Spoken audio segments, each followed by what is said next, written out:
बुद्ध ने परम ज्ञान से पहले 6 वर्ष तक महातपस्या की। बहुत गुरुओं के पास गए, बहुत गुरुओं की सेवाओं में रहे।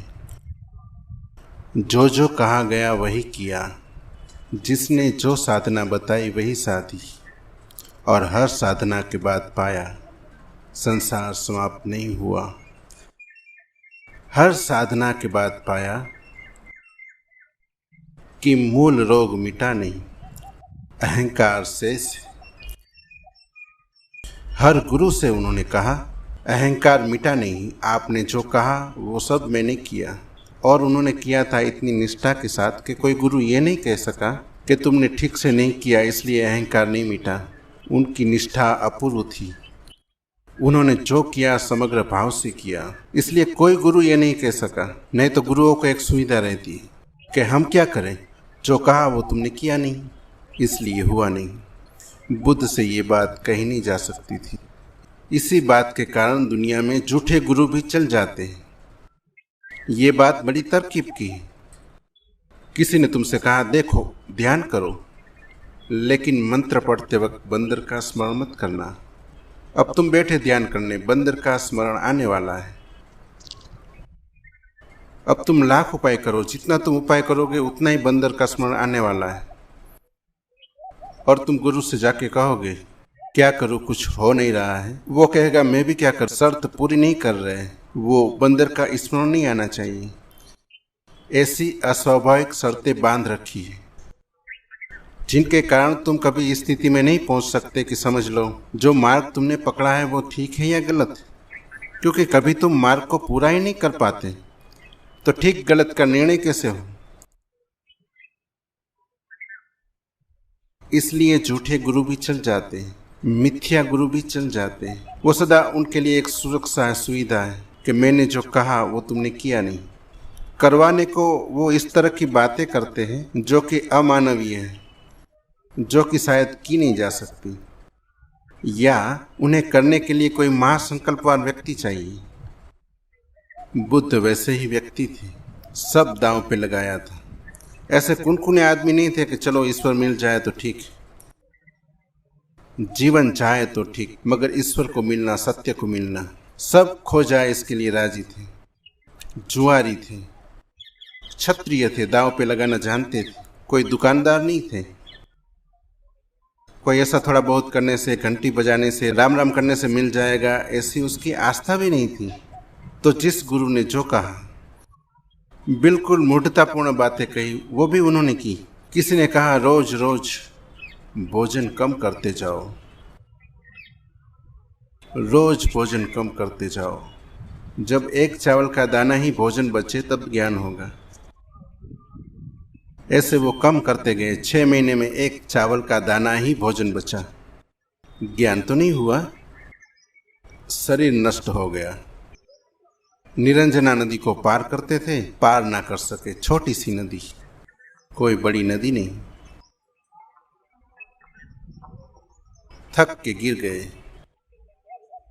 एक जड़ को पकड़ के रुके रहे। जड़ को भी पकड़ने की ताकत न थी। तब स्मरण आया कि ये मैं क्या कर रहा हूं। इस तरह शरीर को नष्ट करके सिर्फ शक्ति खो गई। नदी पार कर नहीं सकता, भवसागर पार करने का इरादा रख रहा हूं। बुद्ध बहुत गुरुओं के पास गए, लेकिन जो कहा वही किया, फिर भी कुछ सफल नहीं हुआ। गुरुओं ने उनसे क्षमा मांग ली। उनकी इस घटना को पढ़ के मुझे हमेशा खलील जिब्रान की एक कहानी याद आती। एक आदमी गांव गांव घूमता था और कहता था कि जिसको ईश्वर से मिलना है मेरे साथ आओ, मुझे पता है, मैं ईश्वर तक पहुंचा दूंगा। कहाँ पहाड़ों में रहता है मुझे मालूम है। पहली तो बात, ईश्वर से किसी को मिलना ही नहीं। लोग कहते हैं कि जब मिलना होगा जरूर आपके पास आएंगे। लोग उनको दान भी देते, उनकी पूजा भी करते, उनको भोजन भी करवाते और कहते महाराज अब आप चाहो। ईश्वर से किसको मिलना है? लोग कहते अभी जिंदगी में 1000 काम है, आखिर में जब मिलने की इच्छा आएगी जरूर आपके पास आएंगे। ऐसे धंधा चलता था। ना कोई मिलना चाहता था, न मिलने की झंझट आती थी। मगर एक गांव में एक आदमी झंझट ही मिल गया। उसने कहा, अच्छा गुरुदेव, हम चलते हैं, चलो। गुरु ने सोचा कि कुछ जंगलों में भटकाएंगे अपने आप, वो भी थक जाएगा, मगर वो भी एक था, वो महागुरु था, वो थके ही नहीं। वो तो रोज सुबह उठ के कि गुरुदेव कितनी देर और लगेगी, अब कहाँ तक और चलना है। उसने गुरु को थका मारा। 6 साल पहाड़ों में घूमते रहे, गुरु को मार ही डाला उसने। गुरु को भी पता हो तो कहीं पहुंचा दे, पहुंचाए कहाँ, चक्कर काटते रहे पहाड़ों में कि भाई अब आता अब आता। एक दिन गुरु ने कहा कि ये तो हद हो गई, जिंदगी खराब कर देगा मेरी, अपनी तो कर ही रहा है, ये मेरी भी जिंदगी खराब कर देगा। उसने उसके हाथ जोड़े और कहा, महाराज मुझे रास्ता पता था, मगर जब से तुम्हारा सत्संग हुआ सब भूल गया। अब ये परमात्मा का मुझे भी मिलना नहीं हो रहा है, अब तुम मुझे बख्शो।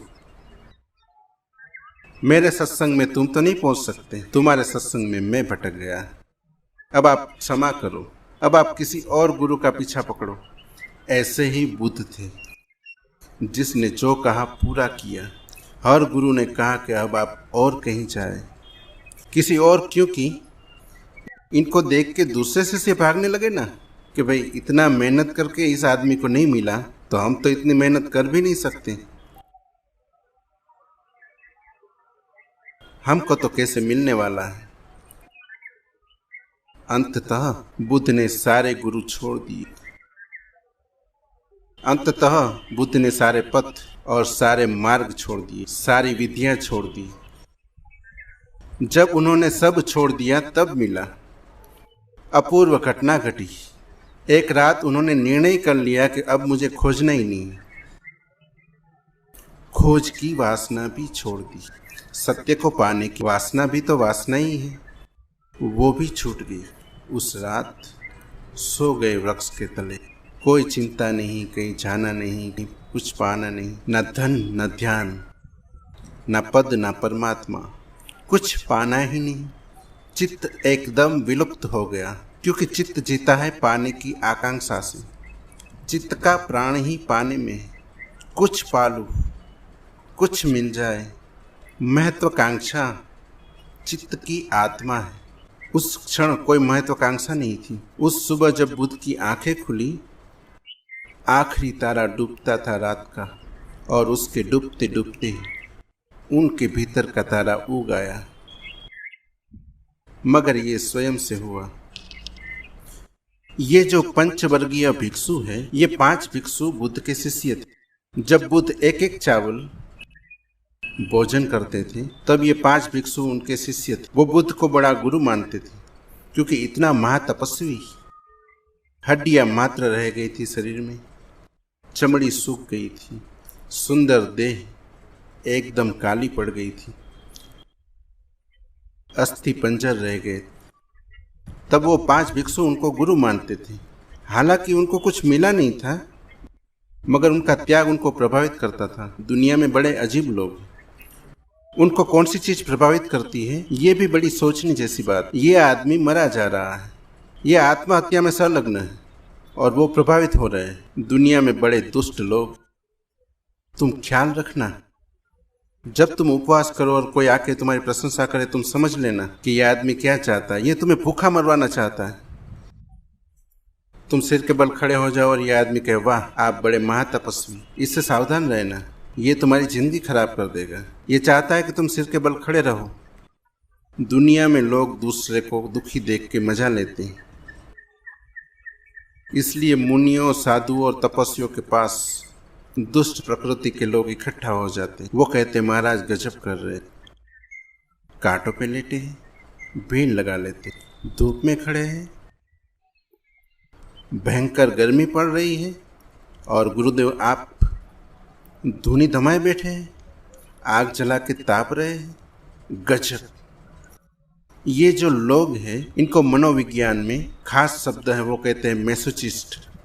ये पर दुखवादी है, ये दूसरा सता रहा है अपने को, इसमें इनको मजा आता है।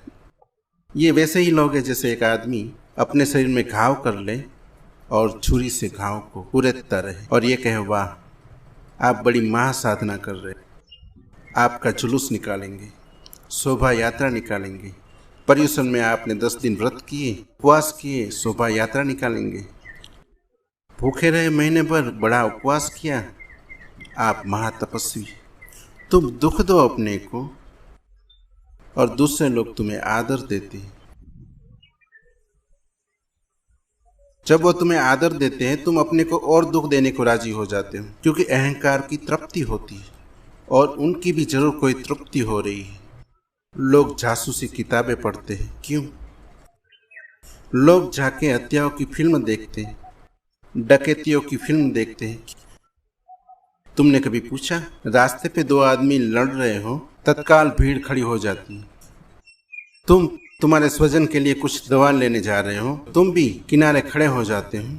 समझे स्वजन की दवा में क्या है, घंटे 2 घंटे की देर होगी, चलेगा, मगर ये तमाशा छोड़ा नहीं जा सकता। और दो आदमी बिल्कुल लड़ने मारने को तैयार है। तुम्हारी भी उत्सुकता बढ़ती जाती है कि अब कुछ होता ही है, अब कुछ होने वाला है। और अगर संयोग से कुछ ना हो तो तुम बड़े उदास होकर लौटे हो। तुमने कभी ख्याल किया? कुछ ना हो, वो दोनों आदमी कह के क्या फायदा लड़ने झगड़ने से, एकदम गांधीवादी हो जाए कि चलो महात्मा गांधी की जय। क्या फायदा, हम तुमको मारे तुम हमको मारो, कोई सार नहीं। तो जितनी भीड़ खड़ी है वो उदास लौटेगी कि कुछ भी नहीं हुआ, 1 घंटा खराब हुआ, गाली गलौच बहुत बकी गई। लोग दूसरे के दुख में एक तरह का रस लेते हैं और दूसरे के सुख से पीड़ित होते हैं। तुमने देखा? तुम बड़ा मकान बनाओ, पूरा गांव तुम्हारे खिलाफ हो जाता है। तुम सुखी दिखाई पड़ो तो किसी को सुख नहीं होता। तुम स्वस्थ हो, किसी को अच्छा नहीं लगता। तुम खाते पीते मजे से जी रहे हो, तुम्हारे घर संगीत होता है, नाच होता है, सारा गांव तुम्हारा दुश्मन हो जाता है, कहेगा अरे भोगी है, भ्रष्ट है, नरक जाएगा। और तुम भूखे मरो, धूप में बैठ जाओ, घाव बना लो, सारे गांव की दया और सहानुभूति तुम्हारे लिए। तुम्हारे घर में आग लग जाए तो लोग सहानुभूति प्रकट करने तुम्हारे घर में आते। वो कहते बड़ा बुरा हो गया। और तुम्हारा घर बड़ा हो जाए और एक नई मंजिल बन जाए, कोई नहीं आता कहने को कि बड़ा अच्छा हुआ। जरा सोचना, जब अच्छा होता है कोई कहने नहीं आता है कि बड़ा अच्छा हुआ, और जब बुरा होता है तो कहने आते हैं कि भाई बहुत बुरा हो गया। मगर जब वो कहते हैं कि बहुत बुरा हुआ, तब उसकी आंखों में झांकना, तुम पाओगे वो रस ले रहे हैं, सहानुभूति में मजा आ रहा है। तुम आज नीची हालत में हो, आज तुम पे दया करने का मौका मिला है। ये मौका कभी मिला नहीं था। तुम कभी बुरी हालत में थे ही नहीं, आज तुम चारों खाने चित पड़े हो। आज कोई भी दया कर सकता है। राह चलता राहगीर कह सकता है भाई बहुत बुरा हुआ, लेकिन उसके भीतर देखो कुछ मजा ले रहा है। मनुष्य का मन बड़ा जटिल। ये 5 भिक्षु बुद्ध की सेवा में रत रहे, लेकिन बुद्ध ने जब सब उपवास छोड़ दिया, तप छोड़ दिया, इन्होंने बुद्ध को छोड़ दिया। इन्होंने कहा कि ये भ्रष्ट हो गया है, गौतम भ्रष्ट हो गया, अब ये काम का नहीं रहा, ये पतित हो गया है। जब तक ये गौतम अपने को सता रहा था, महातपस्वी था, जिस दिन बुद्ध ने ये सब व्यर्थ मूढ़ता छोड़ दी, ये आत्महिंसा छोड़ दी, ये आत्मघात छोड़ दिया, उसी दिन 5 भिक्षु ने उसे छोड़ दिया। उन्होंने कहा कि अब हमारे काम के ना रहे, अब हम कोई दूसरा गुरु खोजेंगे। वो उन्हें छोड़ के चले गए। उसी रात बुद्ध को ज्ञान हुआ। जिस सांझ को 5 भिक्षु छोड़ के चले गए, उस रात बुद्ध को ज्ञान हुआ। दूसरे दिन सुबह बुद्ध को पहली याद यही आई, वो बेचारे 5 इतने दिन मेरे साथ रहे और आखिरी घड़ी छोड़ के चले गए। अब जबकि मेरे पास देने को कुछ था, लेने वाले नहीं, और जब मेरे पास देने को कुछ भी नहीं था, मैं खुद ही मूढ़ता और अंधकार से भरा हुआ था, तब वो मेरे पीछे लगे रहे। ऐसी उल्टी दुनिया है। इसलिए बुद्ध उनकी खोज करते हुए निकले कि वो जहाँ भी गए हो, उनको जाके पहला संदेश उनको दिया जाए। यद्यपि वो मुझे त्याग गए, यद्यपि उन्होंने मान लिया है कि मैं भ्रष्ट हो गया हूँ, लेकिन मेरे साथ वो बहुत दिन रहे। इतना कर्तव्य मेरा है कि पहला संदेश उन्हीं को दूँ। इसलिए बुद्ध ने पहला प्रवचन उन्हीं 5 भिक्षु को दिया। उनका पीछा करते बुद्ध सारनाथ तक आए। जहाँ जहाँ पता चला वो दूसरे गांव चले गए, बुद्ध वहाँ तक आए। सारनाथ जाके उन्होंने देखा एक वृक्ष के नीचे 5 भिक्षुओं को बैठे हुए। उन 5 भिक्षुओं ने देखा बुद्ध को आते हुए। वो बोले कि भ्रष्ट गौतम आ रहा है, हम इसको नमस्कार ना करें, ये नमस्कार के योग्य भी नहीं, ये बिल्कुल पतित हो गया है। तो वो पीठ करके बैठ गए। बुद्ध जब उनके पास गए, जब पास जाके खड़े हो गए और बुद्ध ने कहा, एक बार मेरी तरफ तो देखो, जिसे तुम छोड़ आए थे मैं वही नहीं, आज जो आया है वो कोई और है, एक बार मेरी तरफ देखो। और उन्होंने चारों ने, पांचों ने बुद्ध की तरफ देखा। पहले एक उनके चरणों में गिरा, फिर दूसरा, फिर पांचों उसके चरणों में गिर गए। क्षमा मांगने लगे कि हमें क्षमा कर दे, हमने तो सोचा कि भ्रष्ट गौतम आ रहा है, लेकिन हम देख सकते हैं सब रूपांतरित हो गया, ज्योति का उदय हुआ है। तुम प्रकाशित हो गए, कैसे प्रकाशित हुए, हमें राह बताओ। बुद्ध ने कहा, इसलिए आया हूं। ये घटना सारनाथ जाते हुए रास्ते में घटी। भगवान सर्वप्रथम ऋषि पतन मृगदाय में पंचवर्गीय भिक्षुओं को उपदेश देने के लिए उरुवेला से काशी की ओर आ रहे थे। मार्ग में उन्हें एक उपक आजीवक मिला। आजीवक एक संप्रदाय था उस समय का, जो अब विनष्ट हो गया है। बुद्ध और जैन दोनों संप्रदाय आजीवक संप्रदाय से बहुत मिलते जुलते हैं। उसी की ही छाया है उन पर, उसी की प्रतिबिंब है, उसी की ध्वनियां है। आजीवक संप्रदाय का एक भिक्षु मिला, उसने बुद्ध को देखा, वो चकित हो गया। ऐसा आदमी कभी नहीं देखा था, ऐसा ज्योतिर्मय, ऐसी शुद्ध इंद्रियां, ऐसी निर्मल आंखें, ऐसी निर्मल छाया, ऐसा चारों तरफ शांति का वातावरण। उसने कहा, आउस, तेरी इंद्रियां परिशुद्ध और बड़ी विमल है। तुम किस उद्देश्य से संन्यास्त हुए थे? अपना उद्देश्य मुझे बताओ, मैं भी खोज रहा हूं। कौन तुम्हारे गुरु, कौन तुम्हारे शास्त्रा, मैं भी खोज रहा हूं। मुझे अब तक ठीक गुरु नहीं मिला, ठीक मार्ग नहीं मिला। और तुम किस धर्म को मानते हो? कौन से धर्म में तुम्हारी श्रद्धा है? किन शास्त्र पर तुम्हारा भरोसा है? तुम किस विधियों के अनुयायी हो? तब शास्त्रा ने कहा, मेरा आचार्य या उपाध्याय नहीं, मैं किसी धर्म को नहीं मानता, मेरी किसी शास्त्र में श्रद्धा नहीं। मैंने जो पाया है अपने से पाया है। ये बुद्ध का परम संदेश है, क्योंकि जो मिलना है वो तुम्हारे भीतर पड़ा है, कोई दूसरा थोड़े ही देने वाला है। हस्तांतरण नहीं होता सत्य का, तुम्हारे भीतर पड़ा है। गुरु अगर कुछ करता है तो इतना ही कि तुम्हारे भीतर जो पड़ा है उसको ही पुकारता है। उसे तुम स्वयं भी पुकार सकते हो। गुरु अनिवार्य नहीं है बुद्ध के मार्ग पर। तुम स्वयं न पुकार सको तो उसकी जरूरत है। तुम स्वयं अपने को असमर्थ पाओ तो उसकी जरूरत है, अन्यथा तुम स्वयं भी पुकार सकते हो, क्योंकि खदान तुम्हारे भीतर है, तुम स्वयं भी खोज सकते हो। गुरु तुम्हें धन देगा नहीं, सिर्फ इतना ही कहेगा कि इस तरह मैंने अपने भीतर खोजा, इसी तरह तुम भी अपने भीतर खोज लो। मगर जो है तुम्हारे भीतर है, जो है तुम्हारे स्वभाव में छिपा है, जो है उसे तुम लेकर ही आए हो, वो तुम्हारा जन्म सिद्ध, स्वभाव सिद्ध अधिकार है। इसलिए बुद्ध ने कहा कि मेरा कोई गुरु नहीं है, मैंने गुरुओं के द्वारा नहीं पाया, मेरा कोई आचार्य नहीं, मेरा कोई उपाध्याय नहीं। ऐसा नहीं कि मैं गुरुओं के पास नहीं रहा, लेकिन वहां मुझे कुछ मिला नहीं। और जब मिला तब मैं किसी गुरु के पास नहीं था। और जो मैंने पाया है वह कुछ ऐसा है कि अब मैं तुमसे कह सकता हूं कि उसे किसी और के पास लेने जाने की जरूरत नहीं। अपने भीतर ही चले जाओ तो मिल जाए। शास्त्रों में नहीं है, स्वयं में है, शब्दों और सिद्धांतों में नहीं है, तुम्हारी चेतना में बसा है। तुम मंदिर हो, परमात्मा तुम्हारे भीतर बैठा है। मैं सभी को परास्त करने वाला हूं। बुद्ध ने कहा, मेरे सब शत्रु थे, वे सब गए। मैं सब जानता हूं, जो जानने योग्य है वो मुझे दिखाई पड़ गया है। मैं सभी धर्मों, तृष्णा इत्यादि से मुक्त हो गया हूं, अलिप्त हो गया हूं।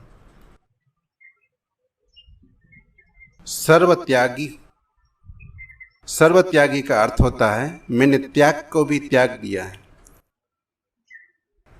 मैं सब धर्मों से मुक्त हो गया हूं। मैंने जगत की तृष्णा तो छोड़ ही दी है, मोक्ष की तृष्णा भी छोड़ दी है। मेरा कोई उद्देश्य ही नहीं है। मैं अब बिल्कुल निरुद्देश्य हूँ। जैसे फूल खिलता है निरुद्देश्य, जैसे सुबह सूरज निकलता है निरुद्देश्य, ऐसा मैं निरुद्देश्य हूँ। मेरा कोई लक्ष्य नहीं। सब लक्ष्य गए, सब उद्देश्य गए, सब भविष्य गया। मेरी कोई वासना नहीं है, मोक्ष की भी नहीं है। मैं तृष्णा के नाद से भी मुक्त हूँ। ये बड़ा अजीब वचन है। बुद्ध ये नहीं कहते कि मैं तृष्णा से मुक्त हूँ। बुद्ध कहते हैं मैं तृष्णा से मुक्त तो ही, मैं तृष्णा के नाद से भी मुक्त हूँ। तृष्णा तो गई और तृष्णा भी गई, नहीं तो उल्टा हो जाता है। संसार पकड़े थे पहले, फिर संसार तो छोड़ दिया, फिर संन्यास पकड़ लिया। मगर पकड़ सायम धन पकड़े थे पहले, धन तो छोड़ दिया, अब निर्धनता पकड़ ली, मगर पकड़ जारी रही। बुद्ध कहते हैं परम त्याग तो तब है जब त्याग भी छूट जाए। परम संन्यास तो तब है जब संसार तो छूटे ही छूटे, संन्यास से भी मुक्ति हो जाए, नहीं तो वो भी पकड़ बन जाए तो कुछ फायदा ना हुआ। मुट्ठी पूरी खुल जानी चाहिए। मैं तृष्णा से मुक्त, तृष्णा के नाश से मुक्त। मैं स्वयं ही विमल ज्ञान को जानकर जागा। मैं किसको गुरु कहूँ? और इतना ही नहीं कि वे कहते हैं कि मैं किसको गुरु कहूँ, वे कहते हैं मैं किसको शिष्य सिखाऊं। न मैंने किसी से पाया, मैंने अपने भीतर पाया, तो जो मेरे पास आएंगे वो भी अपने भीतर ही पाएंगे। शिष्य कहने से क्या सार। इसलिए बुद्ध ने कहा कि मैं मित्र हूँ, ना तो गुरु तुम्हारा, न तुम मेरे शिष्य, मैं मित्र हूँ। और बुद्ध ने कहा कि मेरा जो भविष्य में पुनः आगमन होगा, मेरा नाम होगा मैत्रेय। तब मैं परिपूर्ण मित्र रूप में प्रकट होऊंगा। अंतिम दृश्य। एक बार देवताओं में ये प्रश्न उठा कि दानों में कौन दान श्रेष्ठ, रसों में कौन रस श्रेष्ठ है, रतियों में कौन रति श्रेष्ठ है, और तृष्णाक्षय को क्यों सर्वश्रेष्ठ कहा जाता है। कोई भी इन प्रश्नों का उत्तर न दे सका। देवताओं ने सबसे पूछने के बाद इंद्र से पूछा, वह भी उसका उत्तर न दे सका। तब इंद्र सहित सभी देवताओं ने जेतवन में जाकर भगवान से आकर इन प्रश्नों को पूछा। भगवान ने कहा, धर्म के अनुभव में सब प्रश्नों के उत्तर है। फिर प्रश्न बहुत नहीं है, एक ही है। सोचने मात्र से समाधान नहीं होगा। जागो, जागने में समाधान है। धर्म के अनुभव में समाधान है। सब व्याधियों में एक ही औषधि है, धर्म। तब उन्होंने ये सूत्र कहा, सव्वदानम धम्मदानम जिनाति सब्बम, रसम धम्म रसो धिनाति, सबम रति धम्म रति जिनाति, तणकियो कस्यो सब दुखम जिनाति। धर्म का दान सब दानों में बढ़कर है। धर्म रस सब रसों में प्रबल है। धर्म में रति सब रतियों में बढ़कर है। और तृष्णा का विनाश सारे दुखों को जीत लेता है। और धर्म की उपलब्धि उससे होती है, इसलिए सर्वश्रेष्ठ है। पहले इस दृश्य को हृदयगम कर ले। एक बार देवताओं में प्रश्न उठा। देवताओं के पास और कुछ काम है भी नहीं, व्यर्थ की बकवास। देवता करेंगे भी क्या, काम तो वहां कुछ बचता नहीं। काम तो समाप्त हो गया। कल्प वृक्षों के नीचे बैठकर सभी इच्छाएं पूरी हो जाती हैं। देवता सुख ही सुख में जीते हैं। जीवन का बाहर का व्यवसाय तो बंद हो जाता है। जब बाहर का व्यवसाय बंद हो जाता है तो चित्त के सब व्यवसाय शुरू हो जाते हैं। तब बड़ा सोच विचार उठता है, बड़े विवाद उठते। ख्याल करना, दर्शन शास्त्र तभी पैदा होता है जब पेट ठीक से भरा हो। भूखे भजन ना होई गोपाला। भूखे भजन हो भी नहीं सकता। जीवन की सीढ़ियां हैं। शरीर की जरूरतें पूरी हो जाए तो मन की जरूरतें पैदा होती है। शरीर की जरूरतें अधूरी रहे तो मन की जरूरतें कभी पैदा नहीं होती। अब कोई भूखा मर रहा है और तुम उसे कहो कि ये बीथोवन का संगीत सुनो, वो तुम्हारा सिर फोड़ देगा। वो कहेगा कि मैं भूखा मर रहा हूँ, बीथोवन का संगीत आप कह क्या रहे हैं, आप मेरा अपमान कर रहे हैं। और भूखे पेट में बीथोवन का संगीत जाएगा कैसे? भूखा संगीत सुन कैसे सकता है? कोई भूखा मर रहा है और तुम कहते हो पढ़ो कालिदास की कविताएं, इससे बड़ा आनंद आएगा। वो कहता है कुछ रोटी मिल जाए। कालिदास आप पढ़ो, मुझे रोटी दे दो। एक सीढ़ी है, शरीर की जरूरत पूरी हो तो मन की जरूरत, मन की जरूरत में काव्य है, संगीत है, कला है। फिर मन की जरूरतें पूरी हो जाए तो आत्मा की जरूरत पैदा होती है।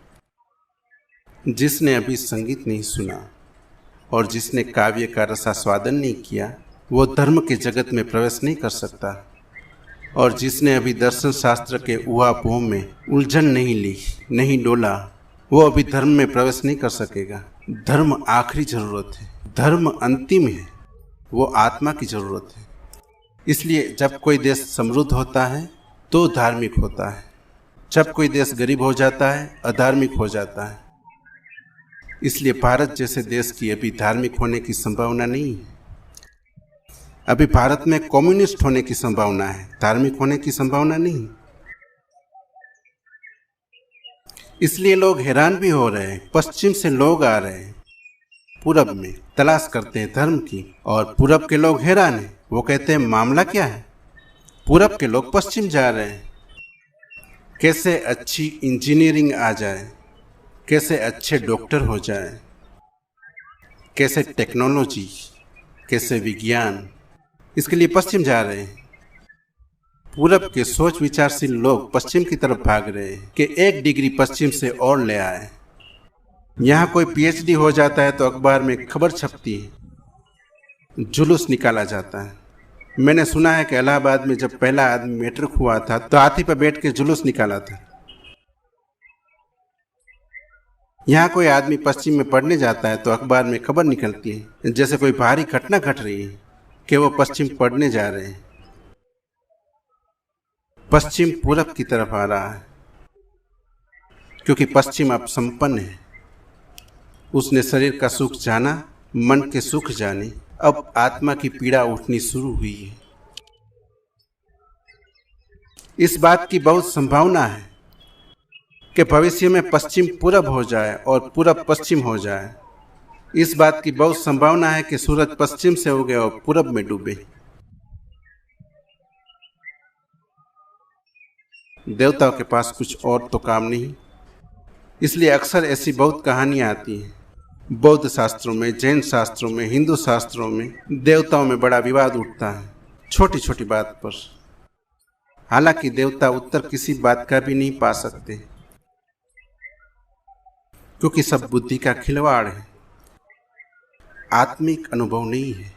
स्वर्ग में आत्मिक अनुभव नहीं घटता, नहीं घट सकता।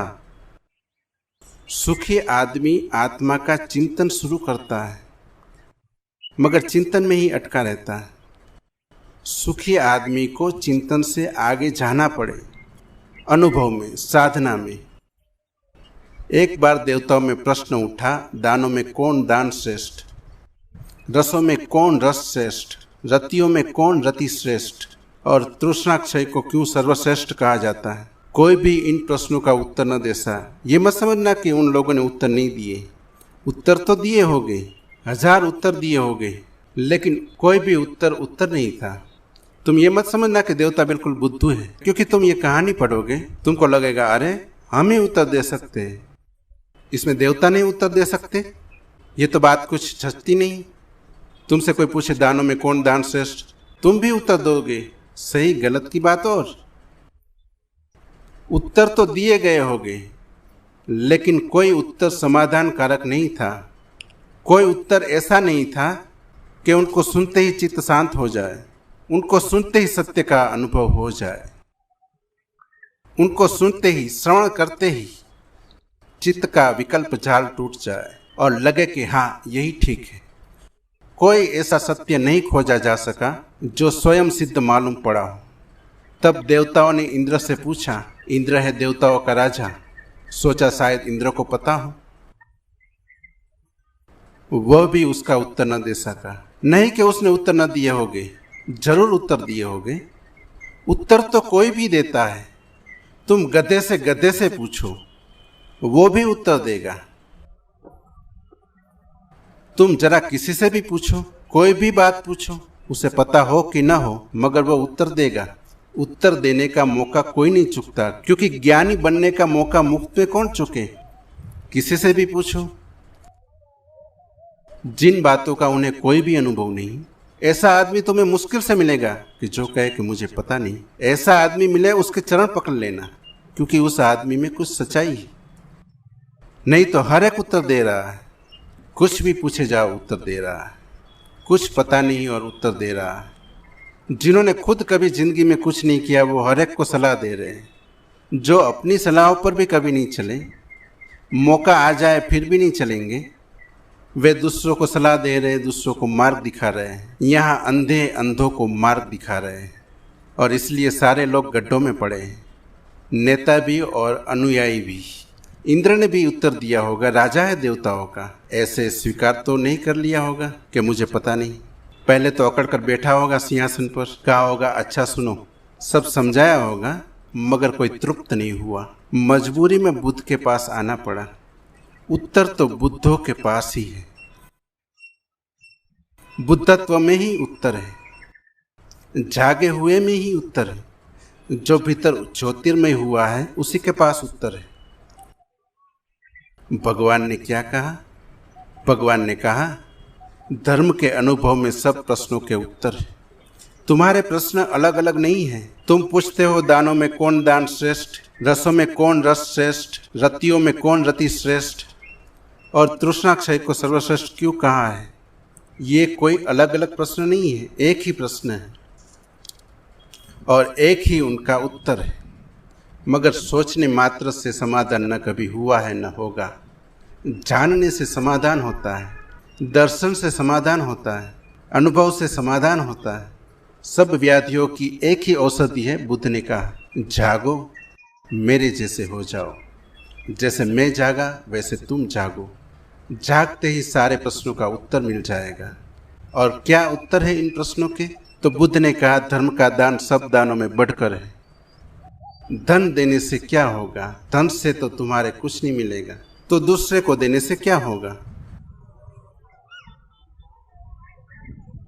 धन देने से मतलब ही ये होगा कि तुमने तो पाया कचरा है, तुम दूसरे पे टाल रहे हो। धर्म के दान से, धर्म दान क्या? पहले तो धर्म को पाओगे तभी तो दान कर सकोगे ना। जो तुम्हारे पास नहीं है उसका दान कैसे करोगे? धन हो तो धन का दान कर सकते हो, धर्म हो तो धर्म का दान कर सकते हो। धर्म भीतर का धन, धर्म आत्मधन है। पहले धर्म को पालो, फिर उसे बांटो। फिर जो भी धर्म के लिए प्यासा दिखे उसमें उड़ेल दो। तुम जागो और दूसरों को जगाओ। धर्म का दान सब दानों में श्रेष्ठ, और धर्म रस सब रसों में प्रबल है। संगीत में थोड़ा सा रस है। क्यों? क्योंकि संगीत में भी थोड़ी सी तन्मयता हो जाती है। संभोग में भी थोड़ा रस है, क्योंकि संभोग में भी क्षण भर को तन्मयता हो जाती है। मगर धर्म रस में सदा को तन्मयता हो जाती है। गए सो गए, फिर कोई लौटता नहीं। डूबे सो डूबे, एक रस हो जाते हो परमात्मा में। संभोग में जिससे तुम्हारा प्रेम है, एक क्षण को एक रस होते हो, फिर अलग हो गए, और फिर अलग होने की पीड़ा और भयंकर हो जाती है। संगीत थोड़ी देर को कानों को मीठा लगता है, फिर संगीत चला गया, फिर शोरगुल है जगत का। शराब पी ली, थोड़ी देर को तन्मय हो गए, फिर नशा उखड़ेगा। धर्म ऐसा नशा है जो एक दफा हुआ फिर उखड़ता नहीं, पिया सो पिया। और धर्म ऐसा नशा है कि बेहोशी भी लाता है और होश को नष्ट नहीं करता, होश को और बढ़ाता है। धर्म अद्भुत नशा है। होश और बेहोशी साथ साथ पैदा होते हैं। एक तरफ मस्ती छा जाती है और एक तरफ परम होश भी होता है। तो धर्म रस सब रसों में बढ़कर, धर्म में रति सब रतियों में बढ़कर। प्रेमों में सबसे बड़ा प्रेम है धर्म से प्रेम, रतियों में सबसे बड़ी रति है धर्म रति। स्त्री के साथ थोड़ी देर खेलो थोड़ा सुख है, पुरुष के साथ थोड़ी देर खेलो थोड़ा सुख है, रति क्रीड़ा। लेकिन परमात्मा के साथ खेल लो सदा के लिए। धर्म रति बुद्ध कह रहे हैं उसको, अस्तित्व के साथ संभोग रत हो जाओ, अस्तित्व के साथ एक हो जाओ, फिर कोई अलग न कर सकेगा। क्यों? क्योंकि अस्तित्व के साथ वस्तुतः हम एक ही हैं। हमने अलग मान लिया, वो हमारी भ्रांति है, उसी भ्रांति के कारण दुख है। भ्रांति गिर जाए फिर सुख ही सुख है। और तृष्णा का विनाश सर्वश्रेष्ठ कहा है, क्योंकि तृष्णा के विनाश से ही धर्म उपलब्ध होता है। इसलिए बुद्ध ने कहा कि तुम्हारे प्रश्न अलग अलग नहीं है, एक ही प्रश्न है और मेरा उत्तर भी एक है, एक शब्द में, धर्म एस धम्मो सनातनो।